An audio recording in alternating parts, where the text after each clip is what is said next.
সম্মানিত দিনী ভাইয়েরা, আজকে আমরা আলোচনা করব গুরুত্বপূর্ণ একটি বিষয়। সেটা হচ্ছে একটি স্বাধীন দেশের মধ্যে হত্যাকাণ্ড, গুম, অপহরণ এটা একটা জঘন্য অপরাধ এবং দেশের জন্য, দেশের জনগণের জন্য একটা ভয়ঙ্কর অবস্থা। গুম হয়ে যাওয়া, হত্যাকাণ্ডের শিকার হওয়া। আপনারা জেনেছেন বান্দরবানে রোয়াংছড়িতে একজন ইমাম, যিনি নবমুসলিম, তাকে তার বাড়িতে গিয়ে প্রাস ফায়ার করে হত্যা করে ফেলেছে। কি অপরাধটা? অপরাধ হয়েছে সে মুসলিম হয়ে গিয়েছে, সে কনভার্টেড মুসলিম, সে মুসলিম হয়েছে, এটা তার অপরাধ। এই জন্য তাকে গুলি করে হত্যা করা হয়েছে। প্রিয় বন্ধুগণ, আমরা চাই সকলে নিরাপদে বসবাস করতে, ঠিক কিনা? আর এই দেশে নিরাপদে বসবাস করার জন্য এর পিছনে শত শত কোটি কোটি টাকা খরচ করা হয়, হাজার হাজার কোটি টাকা খরচ করা হয় নিরাপত্তার জন্য। ঠিক নয় কি? নিরাপত্তার জন্য একটা দেশের মধ্যে হাজার হাজার কোটি টাকা খরচ করা হয়। আমাদের প্রতিরক্ষা বাহিনী কেন বলেন দেখি? নিরাপত্তার জন্য নয়, এই দেশের নিরাপত্তার জন্য। তারা সামরিক বাহিনী, প্রতিরক্ষা বাহিনী নিরাপত্তার জন্য। এই দেশের আধা সামরিক বাহিনী, আইন শৃঙ্খলা বাহিনী কি জন্য? নিরাপত্তার জন্য। এদেশের গোয়েন্দা সংস্থা কি জন্য? সকলে কথা বল না কেন? কি জন্য? নিরাপত্তার জন্য। আর এর পিছনে সরকার হাজার হাজার কোটি টাকা খরচ করে মানুষের জানমাল নিরাপত্তার জন্য। ঠিক নয় কি? এই দেশকে বহির্বিশ্বের আক্রমণ থেকে বাঁচানোর জন্য। আর এই যে সরকার টাকাগুলা খরচ করে, এগুলা কার টাকা? আওয়াজ দিব না, কার টাকা? আপনার আমার পকেটের টাকা। আপনি 1 কেজি লবণ কিনবেন, সরকারকে আমরা ট্যাক্স দিচ্ছি। একটি কলম ক্রয় করছি, সরকার এখান থেকে ট্যাক্স নিচ্ছে। এতে আমার জামাটা সরকারকে ট্যাক্স দেয় নেই? কথা কন্যাকে দেয় নেই? আমার জামাটা কি ট্যাক্স মুক্ত? নিশ্চয়ই না। এটা যদি এই দেশে উৎপন্ন হয় তাও ট্যাক্স দেওয়া লাগবে, যদি অন্য দেশ থেকেও আসে তাও আমরা ট্যাক্স দিয়ে জামাটা গায়ে দিতে হয়। ঠিক কি না? তার মানে একটা সরকার চলে জনগণের ট্যাক্সের পয়সা দিয়ে, দেশের সম্পদ দিয়ে। সুতরাং প্রতিটি নাগরিক নিরাপত্তা হচ্ছে, নিরাপত্তা পাওয়া তার অধিকার। বলেন কি? তার অধিকার, নাগরিক অধিকার, নিরাপত্তা পাওয়া। একটা মানুষ গুম হয়ে যাবে, এটা কোশ্চিনকালও। একটা মানুষ গুম হয়ে যাবে স্বাধীন রাষ্ট্রের ভিতরে, তো নিরাপত্তা বাহিনী কেন? অন্যায় করলে তার বিচার হবে, আদালত আছে। আমাদের অন্যায় হতে পারে না? নাকি অন্যায় হয় না কারো? জনগণের ভুল ভ্রান্তি হতে পারে না? জনগণ যদি অন্যায় করে, কি আছে?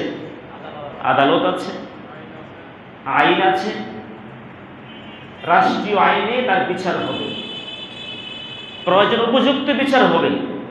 কিন্তু একটা মানুষ গুম হতে পারে না, অপহরণ হতে পারে না। এটা স্বাধীন রাষ্ট্রের হতে পারে না। স্বাধীন রাষ্ট্র এটা বলে না। পৃথিবীর স্বাধীন রাষ্ট্র দিকে তাকান, এটা হতে পারে না। এবং এটা স্বাধীন রাষ্ট্র সাপোর্ট করে না। গুম হয়ে যাওয়া, অপহরণ হওয়া। প্রয়োজনে পুরোটা দেশ থাকবে, এত হাজার হাজার কোটি টাকা খরচ করা হয় বিভিন্ন কাজে, প্রয়োজনে পুরোটা দেশ থাকবে সিসি ক্যামেরার আওতায়, পুরোটা রাষ্ট্র থাকবে সিসি ক্যামেরার আওতায়, যাতে একটা মানুষ কোথায় গেল সে তথ্য বের করতে পারে। আর আজকে ডিজিটাল যুগে বের করাটা বেশি কঠিন নয়, একেবারে সহজ। এই স্যাটেলাইটের এই সময় গুম হয়ে যাবে আমাদের এই মানুষের নিরাপত্তার জন্য। দেখেন, সামরিক বাহিনীর কয়টা গ্রুপ? 3টি। প্রতিরক্ষা বাহিনী কয়টা গ্রুপ? সেনাবাহিনী, তারপরে নৌবাহিনী, তারপরে বিমান বাহিনী। এই কটা বাহিনী এই দেশের প্রতিরক্ষার জন্য। এবার আসেন আধা সামরিক বাহিনী, যারা আইন শৃঙ্খলা নিয়োজিত, প্রতিরক্ষা বাহিনী, বিজিবি, পুলিশ, র্যাব, এর মধ্যে অনেক দল আছে, আনসার বিডিবি, আর্ম পুলিশ, নৌ পুলিশ, কি বলে উপকূলীয় পুলিশ, এইভাবে অনেক পুলিশের ভিতরে অনেকগুলো ভাগ আছে, বিভিন্ন সেক্টরে কাজ করে। ইমিগ্রেশন পুলিশ আছে, হাইওয়ে পুলিশ আছে, ট্রাফিক পুলিশ আছে। অর্থাৎ প্রত্যেকটা সেক্টরে ভাগ করে দেওয়া হয়েছে যাতে জনগণ গুম হয়ে না যায়, সম্পদ অপহরণ, সম্পদ লুটপাট না হয়, মানুষের জন্য হত্যাকাণ্ডের শিকার না হয়। এই জন্য হাজার হাজার কোটি টাকা একটা সরকার ব্যয় করে, কথা বল ঠিক কিনা? তাহলে গুম হবে কেন? অপহরণ হবে কেন? হাজার হাজার কোটি টাকা খরচ করার পিছনে অর্থটা কি, মানে কি? জনগণ থেকে এই ট্যাক্স নেওয়ার মানে কি? আমি শুধু কোনো নির্দিষ্ট সরকারকে বলতেছি না, নির্দিষ্ট দেশকেও বলতেছি না, আমি বলতেছি পৃথিবীর মুসলিম শাসকদেরকে অন্তত, এবং সকল সরকারকে বলতেছি। হাজার হাজার কোটি টাকা খরচ করে, মিলিয়ন ট্রিলিয়ন টাকা, ট্রিলিয়ন টাকা পয়সা খরচ করে অর্থটা কি? যদি জনগণ নিরাপত্তা না পায়, গুম হয়ে যায়, আর সম্পদ লুটপাট করে নিয়ে যায়, রাস্তার মধ্যে ছিনতাই হয়, রাহাজানি হয়, ডাকাতি হয়, তাহলে জনগণের ট্যাক্স দেওয়ার মানে কি? হ্যাঁ, যদি কোনো ব্যক্তি অন্যায় করে আদালতে বিচার হবে, গুম হতে পারে না, কথা ঠিক না? গুম হতে পারে না, অপহরণ, কিডন্যাপ হতে পারে না। দেশে আদালত কেন? আদালতে এই জন্য ভুলভ্রান্তি হতে পারে, সরকার পক্ষ ভুলভ্রান্তি হতে পারে, জনগণ থেকে ভুলভ্রান্তি হতে পারে, আদালত বিচার হবে। এছাড়া আমাদের আছে গোয়েন্দা সংস্থা, মজবুত গোয়েন্দা সংস্থা। ডিজিএফআই সবচেয়ে 3 বাহিনী মিলে এই গোয়েন্দা সংস্থা, জানেন? সেনাবাহিনী, তারপরে আমাদের নেভি, নৌবাহিনী এবং এয়ারফোর্স, বিমান বাহিনী, 3 বাহিনী মিলে ডিজিএফআই গোয়েন্দা সংস্থা, মজবুত গোয়েন্দা সংস্থা। তো ওনাদের কাজ কি? হাজার হাজার কোটি টাকা খরচ করা হয় ওই গোয়েন্দা সংস্থার পিছনে, একটা মানুষ গুম হবে, ওনাদের কাজ কি? কথাগুলো শুনতে খারাপ লাগতেছে, আসলে কি বাস্তব কিনা বলেন দেখি। এনএসআই, এনএসআই হচ্ছে বাংলাদেশের জাতীয় গোয়েন্দা সংস্থা, এর পিছনে শত শত কোটি টাকা খরচ করা হয়। এই জাতীয় গোয়েন্দা সংস্থার কাজ কি? কেন জনগণ গুম হবে? অন্যায় করলে বিচার হবে আদালতের মধ্যে, কথা ঠিক না? অন্যায় করলে বিচার হবে, কিন্তু গুম হবে কেন? অপহরণ হবে কেন? আপনাদের কাজ কি? হাজার হাজার কোটি টাকা এর পিছনে খরচ করার অর্থ মানে কি? আছে পুলিশের মধ্যে গোয়েন্দা সংস্থা, নাকি নাই? সিআইডি, ডিবি, এসবি, পিআইবি, এগুলো পুলিশের মধ্যে গোয়েন্দা সংস্থা, কথা কোন ঠিক না? এর পিছনে কি হাজার হাজার কোটি টাকা খরচ করা হয় না? কাদের টাকা? কথা বল না, কাদের টাকা? আমাদের টাকা, জনগণের টাকা খরচ করে আপনাদেরকে হাজার হাজার কোটি টাকা আপনাদের পিছনে ব্যয় করা হয়। ওই গোয়েন্দা সংস্থার কাজ কি? যদি এই দেশের জনগণ গুম হয়ে যায়, অপহরণ হয়ে যায়, ওনাদের কাজ কি? জীবনের নিরাপত্তা না পায়, তাদের কাজ কি?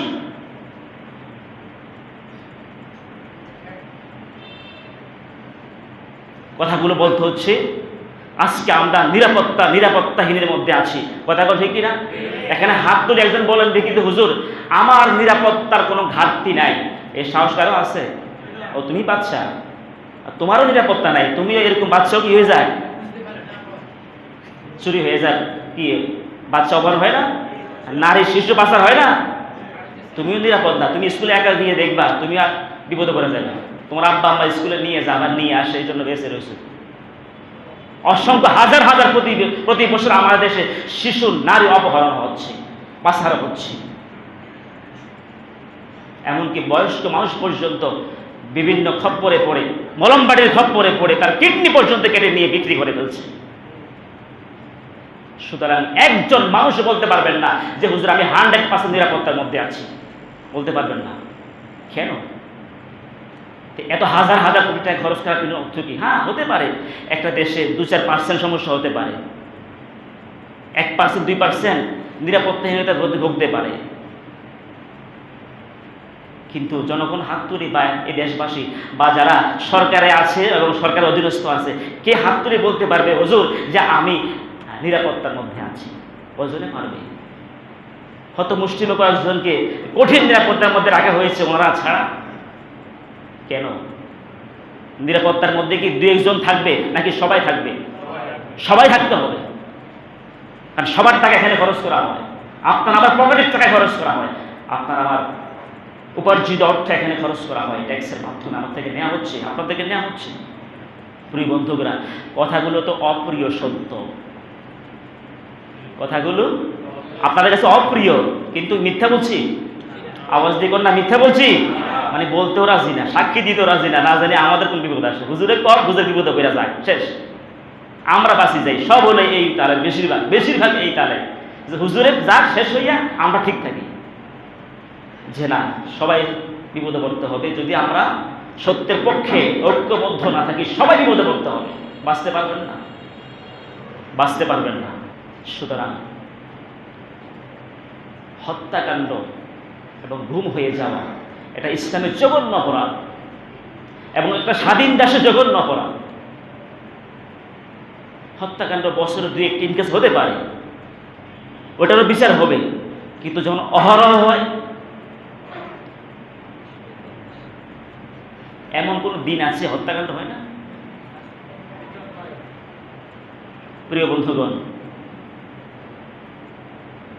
আর হত্যাকাণ্ড যে করবে তার যদি উপযুক্ত বিচার হয়, এই যে পার্বত্য অঞ্চলে, পার্বত্য চট্টগ্রাম, আপনি কি জানেন এই সন্ত্রাস, এই সন্তুল আরমার বাহিনীরা 40,000 ঊর্ধ্বে এদেশের জনগণকে হত্যা করেছে, একটারও বিচার হয় নাই। খোঁজ নিয়ে দেখেন, যখন বিচার হয় না, তাদের সাহস, তাদের হিংস্র থাবা কি বাড়ছে না কমছে?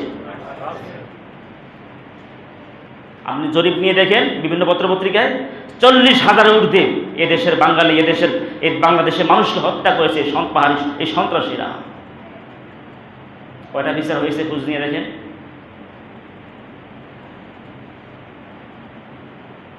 একটা মসজিদের ইমাম,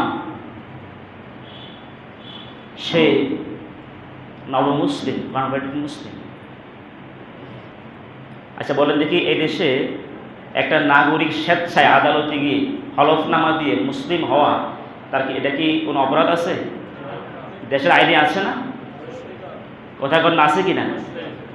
একজন হিন্দু ভাই, একজন খ্রিস্টান, বৌদ্ধ, অমুসলিম, সে যদি মুসলিম হতে চায়, এই দেশের আইনে কোনো বাধা। রাষ্ট্রীয় ইসলাম তো আছেই, রাষ্ট্রীয় আইনেও কি নাই? বাধা নেই। শুধু অপরাধ ওমর ফারুক, সে ত্রিপুরা পাড়ায় সে বসবাস করে। অপরাধ কি? সে মুসলমান হয়েছে, আর একটা মসজিদ দিয়েছে। সে যখন মুসলমান হয়েছে, তার অর্থ উপার্জিত, তার ক্রয় করা সম্পত্তির মধ্যে 1 একর সম্পদ দিয়ে দিয়েছে মসজিদের জন্য। আল্লাহু আকবার। নবীজি বলেছেন, মান বানা লিল্লাহি বাইতান বানাল্লাহু বাইতান ফিল জান্নাহ, যে ব্যক্তি দুনিয়াতে মসজিদ বানাবে, আল্লাহর ঘর বানাবে, আল্লাহ তাআলা তাকে জান্নাতের ঘর বানিয়ে দিবেন। অর্থাৎ মসজিদে যে কোনো সহযোগিতা করবে, আর বিনিময়ে আল্লাহ কি দিবেন? উনি তো জান্নাত পাওয়ার আশায় মসজিদ দিয়েছে, এবং নিজের পৈতৃক অর্থাৎ নিজের দলিলকৃত সম্পদের উপর সে মসজিদ দিয়েছে, দান করে, অক্ষ করে। মসজিদ পাশাপাশি মসজিদ কমপ্লেক্স দিয়েছে, সেখানে যারা উপজাতি বা বিভিন্ন তারা মুসলমান হচ্ছে। সে প্রথমে শহীদ ওমর ফারুক, এই ত্রিপুরা, ওনার ত্রিপুরা এই এলাকাটার নাম, ওই বান্দরবানের এই অঞ্চলটার একটা পাড়ার নাম ত্রিপুরা। সে একটা মসজিদ দিল, বাচ্চাদেরকে পড়ালেখার ব্যবস্থা সে করেছে, নিজে শিখেছে, নিজে ইসলাম শিখেছে, সূরা কেরাত শিখেছে। নবমুসলিম শিখে ইমাম পাইব কোথায়? নিজে ইমাম হয়েছে, নিজে মুসল্লিদেরকে শেখাচ্ছে, নিজে বাচ্চাদেরকে মুক্ত পড়াচ্ছে, বাচ্চাদেরকে ইসলাম শিক্ষা দিচ্ছে, কালিমা শিক্ষা দিচ্ছে, কোরআন শিক্ষা দিচ্ছে। আলহামদুলিল্লাহ। এটাই তার অপরাধ, এটাই তার অপরাধ। আজ থেকে কয়েক বছর আগে কিছু সন্ত্রাসীরা, JSS ওই সন্ত্রাসী গ্রুপের নাম, এই JSS এই সন্ত্রাসী গ্রুপ, এরা এসে ওনাকে হুমকি দিয়েছে। উনি বলেছে আমি তো মুসলমানের নাগরিক অধিকার, আর কেউ যদি মুসলমান হতে চায়, উনি আলহামদুলিল্লাহ ইসলামের যখন দাওয়াত দিতে শুরু করলেন, ওনার এলাকাতে আরো 10টা পরিবার মুসলমান হয়েছে আলহামদুলিল্লাহ, এবং আশেপাশে আরো 20টি পরিবার মুসলমান হয়েছে, 30টি পরিবার ওনার হাতে কালিমা গ্রহণ করেছে। আল্লাহু আকবার। কি বিপ্লব! আল্লাহু আকবার। সাধারণ মানুষ, তেমন শিক্ষিত নয়, আল্লাহ কবুল করেছেন। এই লোকটির হাতে প্রায় 150 মানুষের উপরে মুসলমান হয়েছে। আর যারাই মুসলমান হয়েছে হলফনামা দিয়ে এফিডেভিট করে মুসলমান হয়েছে, সকলের দলিল আছে। আজকে দেখা যায় এই লোকটাকে আজকে কয়েক বছর আগে হুমকি দিয়েছে যে ওনাকে মেরে ফেলবে, ওনাকে হত্যা করে ফেলবে। উনি বলেছেন তোমরা যদি হত্যা করে ফেলো আমার কিছু করার না। উনি বুক পেতে দিয়েছে, আমি শহীদ হতে রাজি আছি, তারপর আল্লাহর দিনের পক্ষে ইসলামে আন্দোলন করতেছি, দিনের পথে আমি কাজ করে যাব। আল্লাহু আকবার। গত শুক্রবার আপনারা দেখেছেন পত্রপত্রিকা বিভিন্ন, আসলে মিডিয়া তো তেমন একটা বেশি প্রচার করে না, এটা হয়তো ফেসবুকের খাতিরে, ইউটিউবের খাতিরে আমরা সহজেই, আমাদের মিডিয়াগুলো সাধারণত ইসলামের পক্ষে কম ভূমিকা রাখে এক পর্যায়ে না পারতে শেষ পর্যন্ত উপায় নাই, কি করবে একটু বলতে হয়। বেশিরভাগ আমাদের দেশের মিডিয়াগুলো, এরা আসলে অধিকাংশ মিডিয়াগুলো দালাল মিডিয়া, এরা ইসলামের বিরুদ্ধে লিখতে পারলে শান্তি পায়। বেশিরভাগ, কম সংখ্যক মিডিয়া আছে ইসলামের পক্ষে লেখে।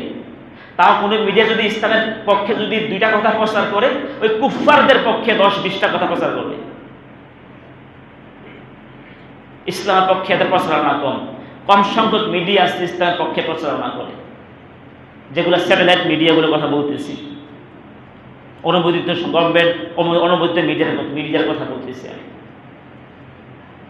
প্রিয় বন্ধুগণ, গত শুক্রবার রাতে ওনাকে ডেকে আনলো, 4 জন সন্ত্রাসী গেল, ডেকে এনে ওই JSS গ্রুপের সন্ত্রাসীরা ডেকে এনে ওনাকে ব্রাশ ফায়ার করবে, ওনার স্ত্রী বাধা দিতে গিয়েছে, স্ত্রীকে লাথি মেরে ফেলে দিয়েছে, সন্তানদের সামনে, ছেলে মেয়ের সামনে লোকটাকে ব্রাশ ফায়ার করে হত্যা করে ফেলেছে। কেউ সাহস পায়নি যে এগিয়ে আসবে, গোলা বারুদের আওয়াজে সবাই এলাকা স্তব্ধ হয়ে গিয়েছে, ভয় কেউ আসে নাই। লোকটাকে মেরে হত্যা নিশ্চিত করার পরে তারা গিয়েছে। কি অপরাধ ছিল তা? সে তো রাষ্ট্রীয় আইন মেনে হলফনামা দিয়ে এফিডেভিট করে সে মুসলমান হয়েছে, ডিড করে সে মুসলমান হয়েছে, ন্যায়ের পক্ষে সে মুসলমান হলো। প্রিয় বন্ধুগণ, তাকে হত্যা করে ফেলল। নিজের কষ্টবর্জিত জায়গাতে সে মসজিদ দিয়েছে, এটা কি তার অপরাধ? এই শান্তুল আলমা যে তাদের এই বাহিনী, আজকে দেখা যায় এই শান্তুল আলমা তার কিন্তু আপনারা পাইছেন, আমি দেখেছি পত্রপত্রিকাতে বিভিন্ন মাধ্যমে জেনেছি, ওর এই দেশের নাগরিকের সার্টিফিকেট নেই, তার এই দেশে সন্ত্রাসের, এই দেশের আপনার তার আইডি কার্ড নেই, ন্যাশনাল সার্টিফিকেট তার নাই। সে যখন দেশের বাইরে যায়, ভারত মিয়ানমারে পরিচয় দিয়ে যায়। আর এই লোকটাকে ওই JSS এর সে হলো সভাপতি, আবার এদিক দিয়ে পার্বত্য চট্টগ্রাম আঞ্চলিক পরিষদের সভাপতি তাকে বানানো হয়েছে। সে উপমন্ত্রীর মর্যাদা পায়, যেখানে যে প্রটোকল দিয়ে সে যায়। যে লোকটার মাধ্যমে 40,000 ঊর্ধ্বে মানুষ রক্তরঞ্জিত হয়েছে তার হিংস্র খাওয়ায়, তার বাহিনীর মাধ্যমে, আর এই লোকটা দেশের সর্বোচ্চ নিরাপত্তা পাচ্ছে। নাউজুবিল্লাহ। এটা মুসলমানদের, দেশবাসীর কাম্য নয়, সন্ত্রাসকে নিরাপত্তা দিতে দেওয়াটা কাম্য নয়। সে কিন্তু উপমন্ত্রীর মর্যাদা পাচ্ছে, প্রটোকল দিয়ে তাকে নেওয়া হচ্ছে, অথচ সে একজন কুখ্যাত সন্ত্রাসী, তার বাহিনীর হাতে হাজার হাজার মুসলমান হত্যা হচ্ছে, কোনো বিচার নেই। আমি গভর্নমেন্টকে বলবো প্রয়োজনে সেনাবাহিনী আরো জোরদার করে ওই সন্ত্রাসীদেরকে দমন করা হোক। কথা কোন কি না? না হলে অবস্থার ভয়াবহ হবে এবং এরা আরো মারাত্মক মুসলমানদের উপর আক্রমণ চালাবে, দেশবাসীর উপর আক্রমণ চালাবে। প্রিয় বন্ধুগণ,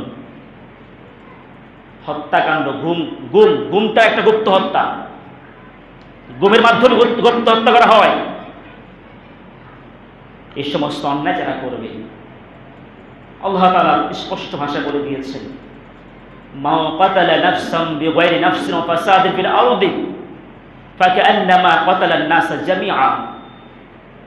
যে ব্যক্তি অন্যায়ভাবে একটা মানুষকে হত্যা করবে, যে কোনো মানুষ, মুসলমান হোক আর অমুসলিম হোক, মুসলিম হোক অমুসলিম হোক, অন্যায়ভাবে কোনো মানুষকে হত্যা করা যাবে না। কথা কোন যাবে নাকি শুধু মুসলিম? মুসলিম অমুসলিম কোনো মানুষকে অন্যায়ভাবে হত্যা করা যাবে না। ওমান আহইয়ান নাসা, আর যে ব্যক্তি একটা মানুষকে বাঁচিয়ে দিবে, তাকে অন্যায়ভাবে হত্যা করা হচ্ছে, ওই লোকটি সত্য সাক্ষী দিয়ে তাকে হত্যাকাণ্ড থেকে বাঁচিয়ে দিল। আল্লাহ তাআলা বলেছেন ফাকান্নামা আহইয়ান নাসা জামিআ, সারা পৃথিবীর মানুষকে বাঁচিয়ে দিলে যে সওয়াবটা হবে, আপনি যখন সত্যের সাক্ষী হয়ে জুলুম করে একটা মানুষকে ফাঁসি দেওয়া হচ্ছে, জুলুম করে একটা মানুষকে হত্যা করা হচ্ছে, আপনি তার পক্ষে গিয়ে তাকে বাঁচিয়ে দিলেন। আল্লাহ তাআলা বলতেছেন সারা পৃথিবীর মানুষকে বাঁচাইলে যে সওয়াবটা হতো, একজন মানুষকে সে যে সত্যের সাক্ষী দিয়ে বাঁচিয়ে দিল, আল্লাহ পাক তাকে সেই পরিমাণ সওয়াব দিয়ে দিলেন। সুবহানাল্লাহ। আর যে ব্যক্তি অন্যায়ভাবে একটা মানুষকে হত্যা করবে, যে কোনো জাতির হোক, মুসলিম হোক অমুসলিম হোক, অন্যায়ভাবে একটা মানুষকে হত্যা করা মানে হলো পৃথিবীর সকল মানুষকে হত্যা করলে যে গুনাহ হবে, একটা মানুষকে হত্যা করলে সমান অপরাধ। নাউজুবিল্লাহ। আর যে ব্যক্তি কোনো মুমিনকে হত্যা করবে, শহীদ ওমর ফারুক ত্রিপুরা সে একজন মুসলিম মুমিন, সে আল্লাহর কাছে একজন প্রিয় বান্দা, তার আমলে বোঝা যায়, তার কাজ করবে বোঝা যায় যারা মুমিনটাকে হত্যা করেছে। আমাইয়াকুল মুমিনান মুতাআম্মিদান ফাজাযাহু জাহান্নাম, যে ব্যক্তি অন্যায়ভাবে একটা মানুষকে, একজন মুমিন মানুষকে হত্যা করবে, একজন মুমিন বান্দাকে হত্যা করবে, তার জন্য জাহান্নাম অবধারিত, খালিদান ফিহা, চিরকাল জাহান্নামে থাকবে। নাউজুবিল্লাহ। সে জাহান্নাম থেকে বের হওয়ার কোনো সুযোগ নেই। যে ব্যক্তি একটা মুমিনকে হত্যা করবে, মুমিনকে হত্যা করা কুফরি, অন্যায়ভাবে মুমিনকে হত্যা করা। হ্যাঁ, যদি কোনো মুমিন বিচার করে, অপরাধ করে, অপরাধ হলে রাষ্ট্রীয় আইনের আদালতে তার কি হবে? বিচার হবে, তাও ন্যায় বিচার হবে, মিথ্যা সাক্ষী দিয়ে বিচার নয়। রাসূল করিম সাল্লাল্লাহু আলাইহি ওয়াসাল্লাম বলেছেন আকবারুল কাবাইরে, সবচেয়ে বড় গুনাহ হচ্ছে চারটি। বলেন কয়টি? আকবারুল কাবাইর, সবচেয়ে জঘন্য অপরাধ, চারটি বড় গুনাহ। এই চারটি অপরাধের মধ্যে, চারটি বড় গুনাহের মধ্যে একটি বড় গুনাহ হচ্ছে কতলুন নাফসাল্লাতী হারামাল্লাহু ইল্লা বিল হক, অন্যায়ভাবে কোনো মুমিনকে হত্যা করা সবচেয়ে বড় গুনাহ, সবচেয়ে বড় গুনাহ। আব্বা আম্মার সাথে বেয়াদবি করা, আত্মীয়তার সম্পর্ক ছিন্ন করা, হারাম ভক্ষণ করা, এগুলো বড় অপরাধ। এর মধ্যে সবচেয়ে বড় অপরাধ একটি হচ্ছে মানুষকে অন্যায়ভাবে হত্যা করা, যে কোনো মানুষ হোক না কেন। কাউলুজ জুর ও শাহাদাতুজ জুর, চারটি অপরাধ। এর মধ্যে একটি হলো কাউলুজ জুর, শাহাদাতুজ জুর, মিথ্যা কথা বলা, মিথ্যা সাক্ষী দেওয়া। নবী সাল্লাল্লাহু আলাইহি ওয়াসাল্লাম অন্য হাদিসের মধ্যে বলেছেন উদিলাত শাহাদাতুজ জুর ইশরাকুন বিল্লাহ, যারা মিথ্যা সাক্ষী দিয়ে কোনো ভালো মানুষকে বিপদে ফেলে দিবে, মিথ্যা সাক্ষী যে দিবে, উদিলাত শাহাদাতুজ জুর ইশরাকুন বিল্লাহ, মিথ্যা সাক্ষী যে দিবে সে মুসলমান থাকে না, সে মুশরিক হয়ে যায়। কি হয়ে যায়? একটা আওয়াজ দিয়ে বলেন দেখি, যে মিথ্যা সাক্ষী দেয় সে কি মুসলিম না মুশরিক? যে কোনো বিষয়ে মিথ্যা সাক্ষী দিবে, যে কোনো ব্যক্তির ব্যাপারে মিথ্যা সাক্ষী দিবে, ওই লোকটা মুসলমান থাকে না। যারা মিথ্যা সাক্ষীর পক্ষে কাজ করবে, যারা মিথ্যা সাক্ষীকে নিরাপত্তা দিবে, যারা মিথ্যা সাক্ষী সংগ্রহ করবে, সব মুশরিক, একটা মুসলমান নয়। হাবিব আল-কুরি দিয়ে বানাই বলতেছে নাকি? আমাদের নবীজির কথা মুহাম্মদ সাল্লাল্লাহু আলাইহি ওয়াসাল্লাম বলেছেন। প্রিয় ভাইয়েরা, রাসূল করিম সাল্লাল্লাহু আলাইহি ওয়াসাল্লাম বলেছেন, নবী করিম সাল্লাল্লাহু আলাইহি ওয়াসাল্লাম বলেছেন কিয়ামতের ময়দানে ইয়াজুল মাকতুল বিল কাতিল, কিয়ামতের ময়দানে যাকে হত্যা করা হয়েছে দুনিয়াতে, মাকতুল যিনি, যাকে নির্মমভাবে পিটিয়ে পিটিয়ে গুলি দিয়ে হত্যা করেছে, শহীদ ওমর ফারুক ত্রিপুরাকে গুলি করে ব্রাশ পার করে হত্যা করেছে, যে সমস্ত সন্ত্রাসীরা হত্যা করেছে, নবী সাল্লাল্লাহু আলাইহি সাল্লাম বলেছেন ইয়াজুল মাকতুলু বিল কাতিল, কিয়ামতের ময়দানে আল্লাহর সামনে ওই যাকে হত্যা করেছে সে শক্তিশালী হয়ে যাবে। দুনিয়াতে সে দুর্বল ছিল, তাকে হত্যা করে ফেলেছে, কিয়ামতের ময়দানে আল্লাহ তাকে শক্তিশালী করে দিবেন। সে ওই মাকতুল যিনি, জুলুমে যিনি শিকার হয়েছে, জালেম কাতিলকে নিয়ে আসবে কার দরবারে? ও নাসিয়াতু রাসু বিয়াদি, সামনের চুলগুলো থাকবে তার হাতের মধ্যে, অর্থাৎ যাকে দুনিয়াতে হত্যা করেছে ওই জালেম যিনি, কাতিল হত্যাকারী যিনি, তার চুলে ধরবে, চুলে ধরে টেনে হেসে আল্লাহ দরবারে নিয়ে আসবে। আউদাজু তাশকাবু দামান, এমন জোরে চুলে ধরে টান দিবে, চুলে ধরে টান দেওয়ার সাথে সাথে ওই তাদের রক্ত, নাকে মুখে দিয়ে রক্ত বের হবে। এরপরে ইয়াকুলু রাব্বি, বলবে আল্লাহ এই লোকটা হাজা কাতালাম, এই লোকটা আমাকে হত্যা করেছে, আল্লাহ দুনিয়াতে বিচার পাই নাই, আল্লাহ তুমি বিচার করো, আমাকে হত্যা করেছে, আমার সন্তানরা বিচার পাই নাই, আমার সন্তানরা পর্যন্ত বাড়ি ঘরে থাকতে পারে নাই এই জালেমদের অত্যাচারের কারণে, আল্লাহ তুমি বিচার করো। এমনকি আরশ আজিমের কাছে গিয়ে মামলাটা দিবে, আল্লাহ সেদিন জালেমদের বিচার করবে। কথা কোন ঠিক কিনা? দুনিয়াতে হত্যাকারীরা বাঁচতে পারবা, কিন্তু আল্লাহর দরবারে বাঁচতে পারবে না। ওই সন্ত্রাসী গোষ্ঠীরা দুনিয়াতে বাঁচতে পারলেও আল্লাহর দরবারে বাঁচতে, এবং যারাই দেশের মধ্যে হত্যাকাণ্ড করে, পৃথিবীতে হত্যাকাণ্ড, অন্যভাবে মানুষকে হত্যা করে, কেউ বাঁচতে পারবে না। আল্লাহর হাবিব আরেকটি হাদিসের মধ্যে বলেছেন ইয়াখরুজু উনুকুম মিনান নার, হযরত আবু সাঈদ খুদরি থেকে হাদিসটি বর্ণিত রাদিয়াল্লাহু তাআলা। নবীজি বলেছেন জাহান্নাম থেকে একটা গর্দান বের হবে, বিশাল গর্দান, ওটার গর্দান যে সিস্টেমের, এরকম বিশাল এক গর্দান বের হবে। এত লম্বা গর্দান আর পৃথিবীতে কেউ দেখে নাই, আর এমন একটা গর্দান বের হবে মিনান নার, কিসের থেকে বের হবে? জাহান্নাম থেকে। ইয়াতাকাল্লামু, গর্দানটা বের হয়ে কথা বলতে পারবে, সেদিন গর্দান কথা বলতে পারবে, তার মুখ দিয়ে কথা বের হবে। অথচ উট কথা বলতে পারে? উটের মতো গর্দান, বিশাল গর্দান বের হবে, ভয়ঙ্কর চেহারা থাকবে, দাঁত থাকবে, সে কথা বলতে পারবি। আর বলবে উকিলতু লিসালাস, আজকে আমি 3 প্রকার ব্যক্তির জন্য নির্ধারিত হয়েছি। বলেন কয় প্রকার ব্যক্তি? আজকে 3 প্রকার ব্যক্তিকে আমি ধরে ফেলব, 3 প্রকার মানুষকে আমি আক্রমণ করব।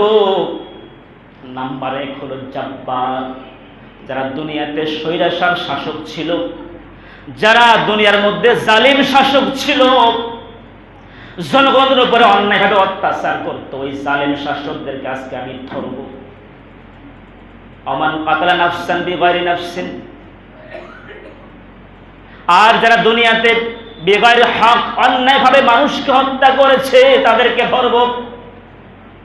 যারা শহীদ ওমর ফারুককে হত্যা করেছে, ওই জালেম সন্ত্রাসীদেরকে ধরবে।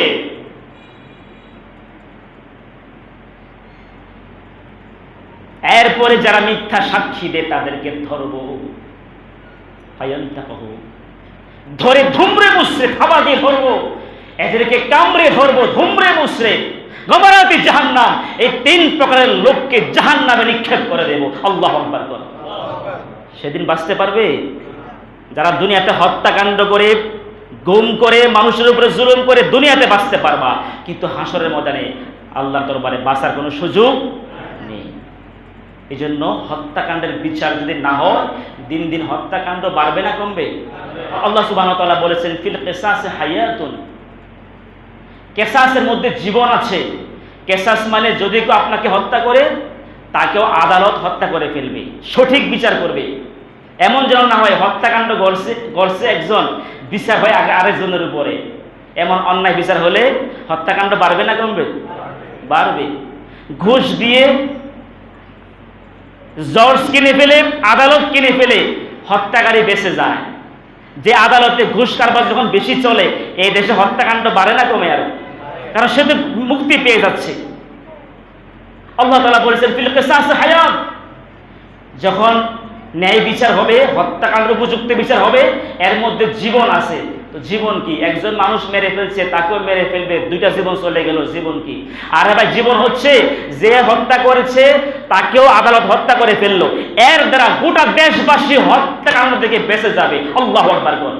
খুন খারাপি থাকবে না, গুম হত্যা থাকবে না, ওই যে ন্যায় বিচারের কারণে। আসুন আল্লাহ যেন আমাদের দেশে সেই ইনসাফ হত্যাকাণ্ডের উপযুক্ত বিচার ব্যবস্থা কায়েম করে দেয়। আমিন কর। যারা শহীদ ওমর ফারুককে হত্যা করেছে তাদের উপযুক্ত বিচার আমরা কামনা করছি, কথা বলে কিনা? যেন সেই উপযুক্ত বিচার এই দেশে কায়েম হয়। আমিন কর। এবং সেখানে একটা মসজিদ হচ্ছে, আপনারা অনেকে জেনেছেন যে শহীদ ওমর ফারুক মসজিদ মাউস এবং কমপ্লেক্স হচ্ছে সেখানে, এবং এটা ওই মসজিদে সারা দেশবাসী সহযোগিতা করবে। আমি সরকারকে বলবো সেখানে আপনার একটা মডেল মসজিদ সহযোগিতা করে একটা শ্রেষ্ঠ মসজিদ তৈরি করেন, তার স্মৃতি হিসাবে। এটা আমাদের কর্তব্য, কথা ঠিক কিনা? ইনশাল্লাহ ওমর ফারুকের এক ফোঁটা রক্তের বিনিময় হাজার হাজার সৈনিক তৈরি হবে ইনশাল্লাহ। ইনশাল্লাহ এই পার্বত্য চট্টগ্রামে মুসলমানদের কালিমা মুসলমানদের পক্ষে দলে দলে চলে আসবে ইনশাল্লাহ বলে। তবে আমাদেরকে শত্রুর পক্ষে দাওয়াতি কাজ করতে হবে এবং অন্যের বিরুদ্ধে প্রতিবাদ করতে হবে। ইনশাল্লাহ ইসলাম বিজয় হবে, ঠিক না? আল্লাহ আমাদেরকে তৌফিক দান করুক। আমিন। আসসালামু আলাইকুম ওয়া রাহমাতুল্লাহি ওয়া বারাকাতুহু।